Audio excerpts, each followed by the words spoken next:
A tasty vegetable soup recipe is very handy because you can make enough to last you for quite a few meals. There are so many ways to make soup. You can put in just about any combination of vegetables that you like. Let's have a look at how Eddy makes a quick and easy vegetable soup. Now, you're going to need a tasty stock to be the foundation for all the flavour of your soup. To make a good quantity of stock, start with at least 1 litre of water.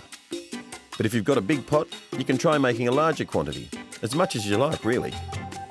The good thing about soup is that the amounts of ingredients are all pretty flexible.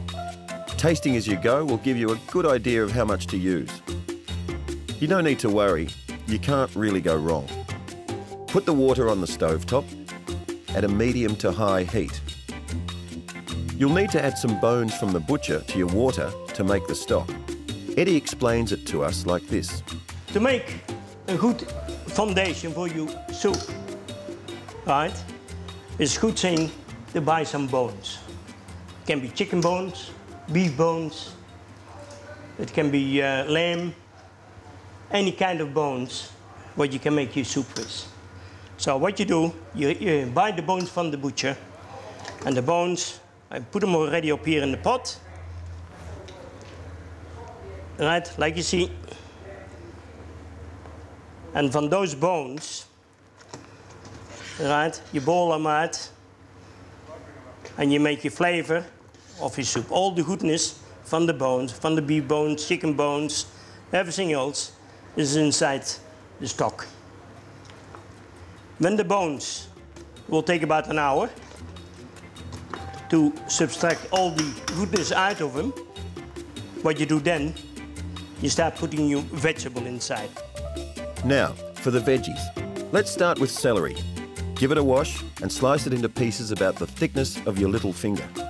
You know, it can be fun to prepare soup with someone else. You can share the slicing and preparation and have a good chat while you're doing it. Later, you can enjoy the soup you've made together. Eddy has got his mate, Frank, to help him cut up a few leeks. Wash the leeks first, then slice them about ½ centimetre thick. Chop up a couple of tomatoes. Tomatoes have a great robust flavour that fills out your soup. Try using some bok choy from the supermarket. It's a bit like spinach, or you can use normal spinach if you prefer.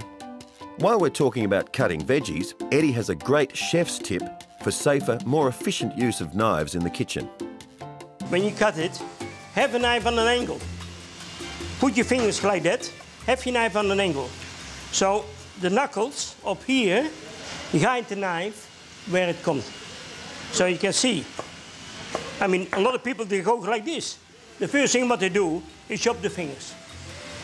Right? So cut away from you. Next, we add carrot and some parsnip. Peel it first. Notice the way Eddy is cutting this up? This method makes cutting tapered veggies like carrots and parsnip a whole lot easier. Some green or red capsicum. Cut it in half and remove the insides. When you slice the capsicum, turn it over so that the smooth skin is facing down. Cutting this way makes it easier for your knife to grip, rather than slipping off the shiny skin. Maybe you might want to add a tin of beans. There are lots of types you can use. Even a tin of baked beans is okay. Now, the pumpkin. Cut a nice big slice, then cut off the skin. Then you can dice it up into small pieces. Now, back to our homemade stock. Of course, you can buy ready-made stock, but making it yourself is easy, and the fresh stock makes your soup extra tasty. There will be a certain amount of fat and other residue that floats to the top of the water, so using a ladle or a serving spoon, just skim it off and get rid of it. Now we can put all of our prepared veggies into our big pot of stock. Wait until your soup starts to boil, then reduce the heat, cover the pot, and let it simmer for about 15 minutes. Add a few splashes of Worcestershire sauce, some pepper, and a dash of salt. Not much though. Taste your soup to check its flavour. Remember, you can always add more of something, but you can't take it out if you've used too much. Now your soup is ready to serve. You can keep soup for later on. A bit of effort in the kitchen can pay off for a couple of weeks. Eddy explains how. What I have is little containers like this, right? And those containers, put a lid on top, let them cool, and put them in the freezer.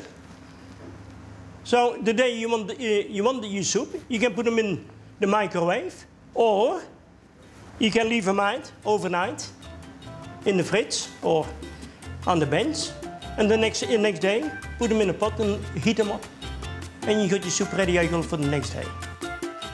Have a crack at making your own soup. Maybe you've got a soup recipe you'd like to share. You can post it on the discussion section right here on the Shed Online. So come on, Shedders, get cooking.